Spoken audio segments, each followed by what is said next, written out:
Good evening, my beautiful friends, my fellow seekers of truth, my brothers and sisters in this grand adventure of life. I stand before you today, not as someone who has all the answers, but as a humble traveler on this journey of self-discovery just like you. We're here together to explore something profound, something that stirs the soul and whispers to the heart. Rise above ego, discover your true purpose.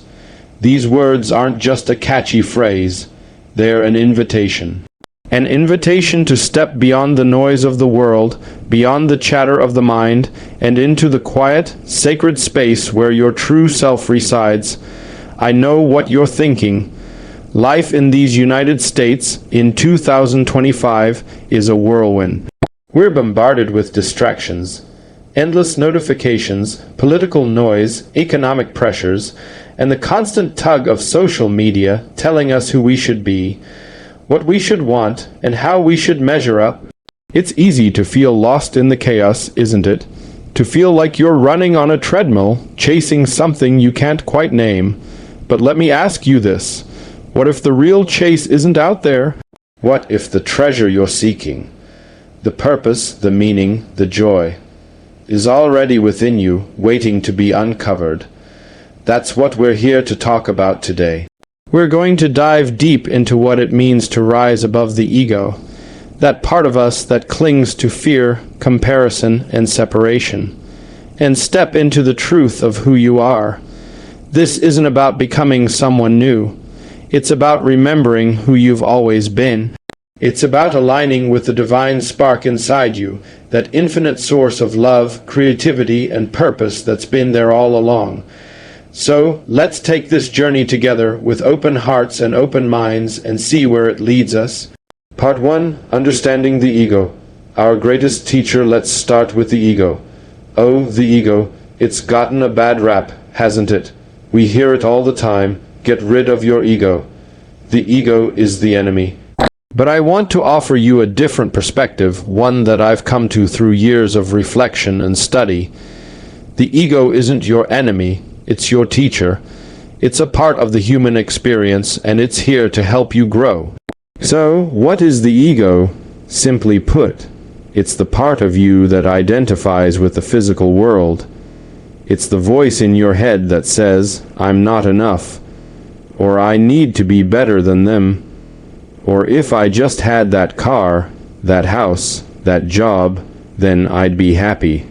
The ego is the part of you that compares, competes, and clings to labels. Your job title, your bank account, your social status. It's the part that thrives on separation, making you feel like you're different from everyone else, better or worse, but always separate. Here in America, we're surrounded by a culture that feeds the ego like nobody's business. Turn on the TV, scroll through your phone, walk down the street. What do you see? Advertisements telling you you're not complete without the latest gadget. Social media influencers showing off curated lives that make you question your own. Political divides that pit us against each other, as if we're not all part of the same human family. It's no wonder the ego gets so loud. It's being fed a steady diet of fear, lack, and comparison. But here's the thing, the ego isn't who you are. It's just a part of you.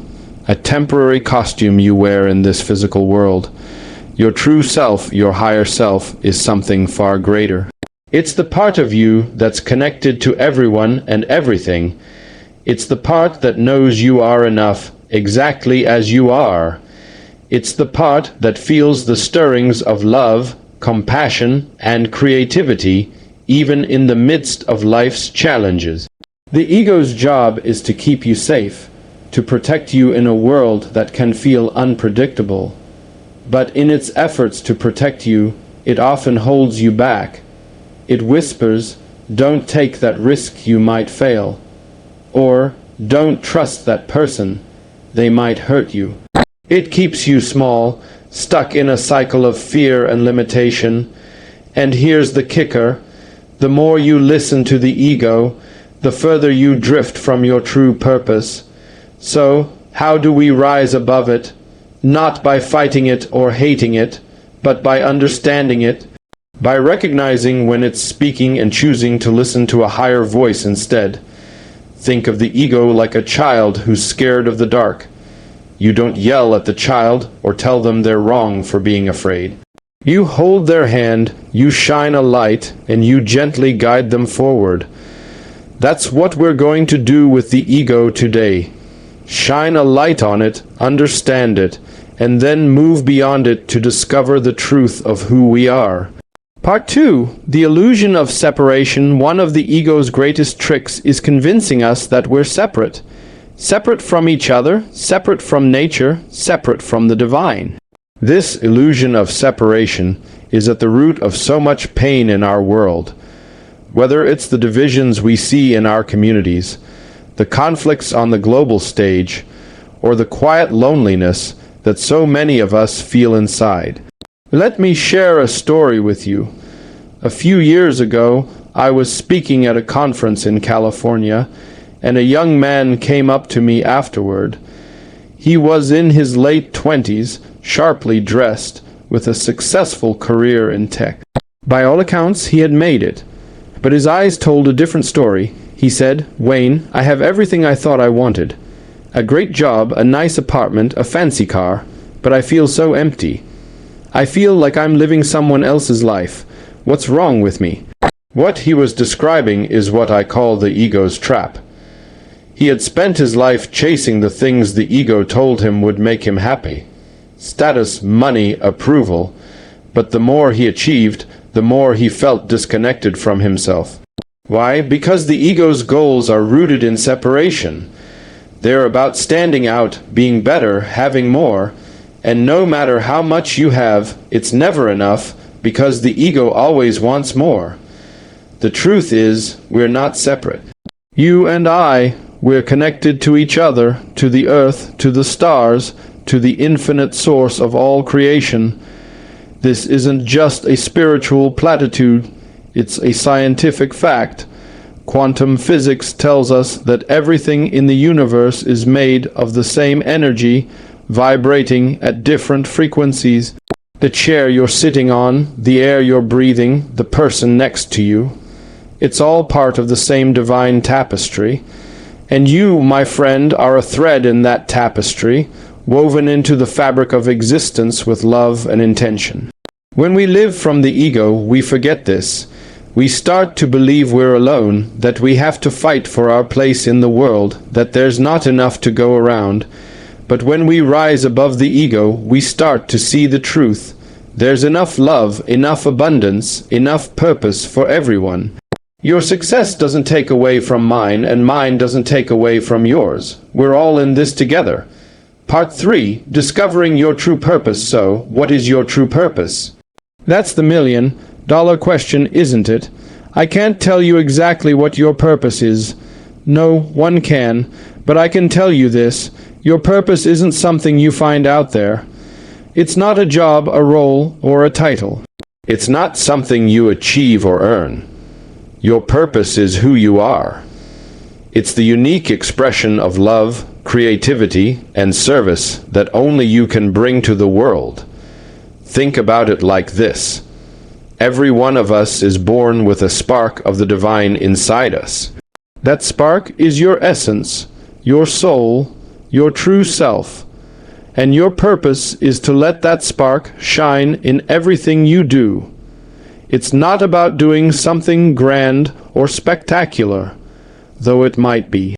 It's about living in alignment with that spark, whether you're raising a family, teaching a class, starting a business, or simply offering a kind word to a stranger.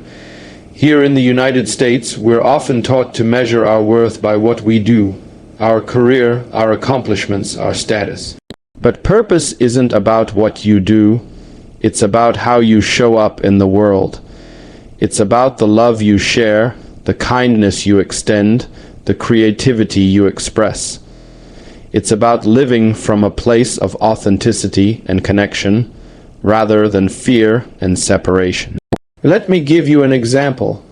I once met a woman named Sarah, a single mother working 2 jobs to support her kids. She felt like her life had no purpose because she wasn't doing anything big. But when I talked to her, I saw something different. Every day, she woke up early to make breakfast for her children, to listen to their stories, to hug them before they went to school. She worked long hours, not for fame or glory, but to give her kids a better life. And in her spare moments, she volunteered at a local shelter, offering comfort to those who felt forgotten. That, my friends, is purpose. That's a life lived in alignment with love and service. Your purpose doesn't have to be loud or flashy. It doesn't have to look like anyone else's. It's about listening to that quiet voice inside you, the one that knows what makes you come alive. Maybe it's painting, maybe it's teaching, maybe it's gardening, maybe it's simply being a loving presence in your community. Whatever it is, it's yours and it's perfect. Part 4, Practical Steps to Rise Above Ego. Now, let's get practical. Rising above the ego and discovering your true purpose isn't just a nice idea, it's a way of living. And like any practice, it takes intention and effort. Here are some steps you can take, starting today, to move closer to your true self and live a life of purpose. 1. Cultivate self-awareness. The first step to rising above the ego is to become aware of it. Pay attention to the thoughts that run through your mind. When you catch yourself comparing, judging, or feeling less than, pause and say, "That's just my ego talking." Don't fight it, just notice it. Awareness is like turning on a light in a dark room. Once you see the ego for what it is, it loses its power over you. Try this. Spend 5 minutes each morning sitting in silence. Close your eyes, take a few deep breaths, and ask yourself, who am I beyond my thoughts, beyond my roles, beyond my fears? Let the answers come without judgment. This simple practice can help you connect with your true self and quiet the ego's chatter. 2. Let go of the need to be right. Oh, this one's a biggie. The ego loves to be right. It loves to argue, to prove its point, to win. But every time you cling to being right, you create separation between you and others, and between you and your true self. The next time you're in an argument, ask yourself, would I rather be right, or would I rather be at peace? Choosing peace doesn't mean you're weak. It means you're wise. It means you're choosing love over fear. 3. Practice gratitude. Gratitude is the ego's kryptonite. When you focus on what you're grateful for, you shift your attention from lack to abundance, from fear to love. Start a gratitude journal. Every night, write down 3 things you're thankful for. They don't have to be big.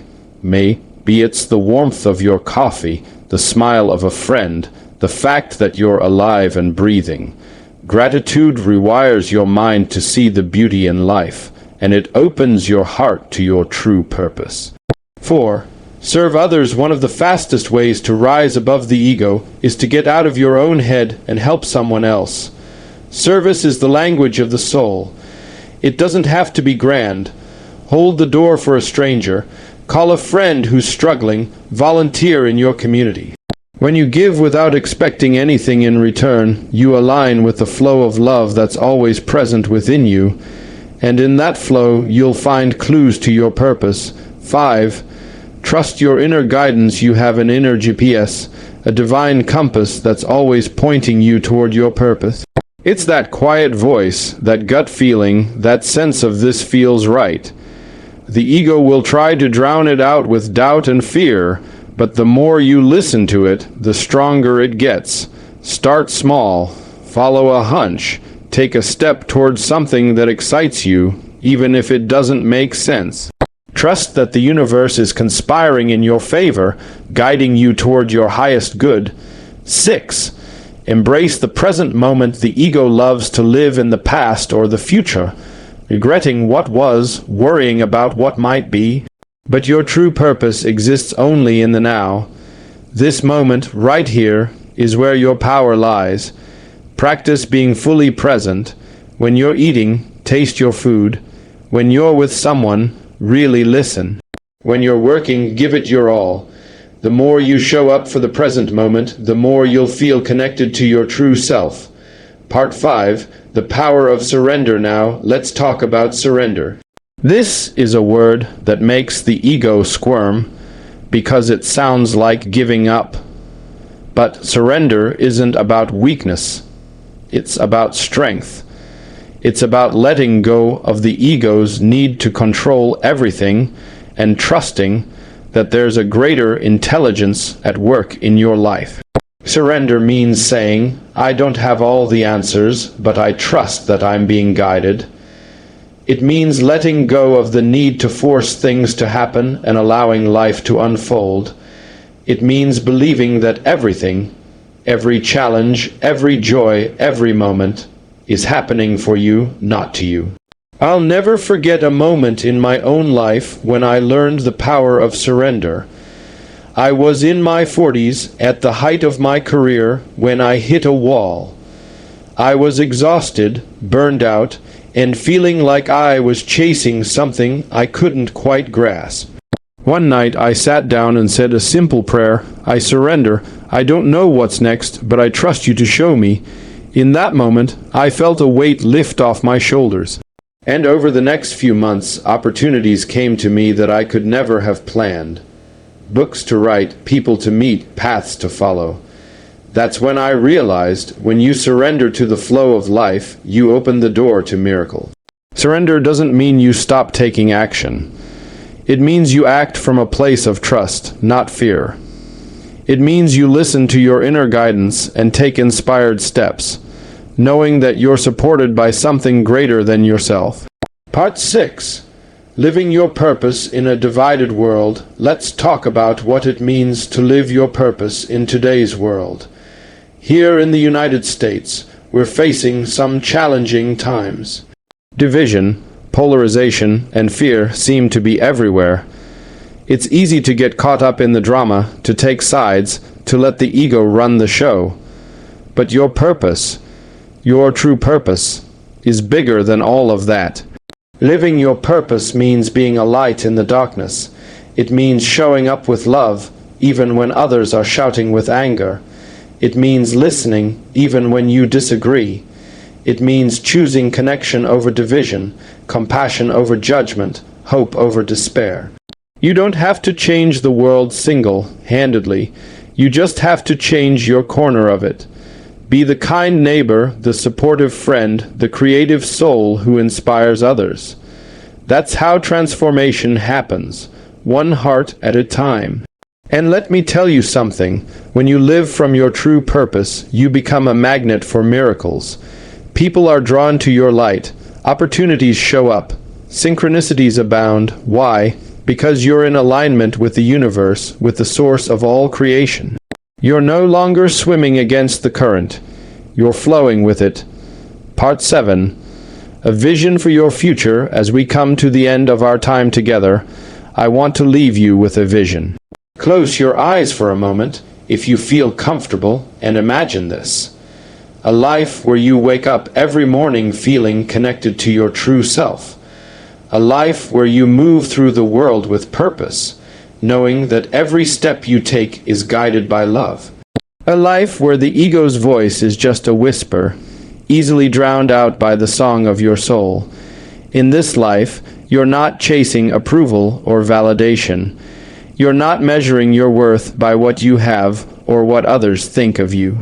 You're living from a place of inner peace, radiating love and kindness wherever you go.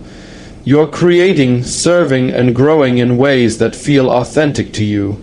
And in doing so, you're not just transforming your own life, you're transforming the world. This vision isn't a fantasy, it's your birthright. It's who you are beneath the layers of fear and doubt. And it's waiting for you right now, in this moment. Conclusion. The journey begins today, my friends. Rising above the ego and discovering your true purpose isn't a destination. It's a journey. It's a daily practice of choosing love over fear, connection over separation, truth over illusion. It's about remembering who you are and letting that truth guide you, one step at a time. As you leave here today, I want to leave you with a challenge. Take one small step toward your true self. Maybe it's a moment of silence to listen to your inner voice. Maybe it's an act of kindness for someone who needs it. Maybe it's letting go of a grudge or a fear that's been holding you back. Whatever it is, do it with intention, with love, and with trust. You are not alone on this journey. You are supported by the infinite wisdom of the universe, by the love of those around you, and by the spark of divinity within you. So go forth, my friends, and rise above. Rise above the ego, rise above the noise, and step into the truth of who you are. Your purpose is waiting, and it's more beautiful than you can imagine. Thank you, and may you walk this path with courage, grace, and love.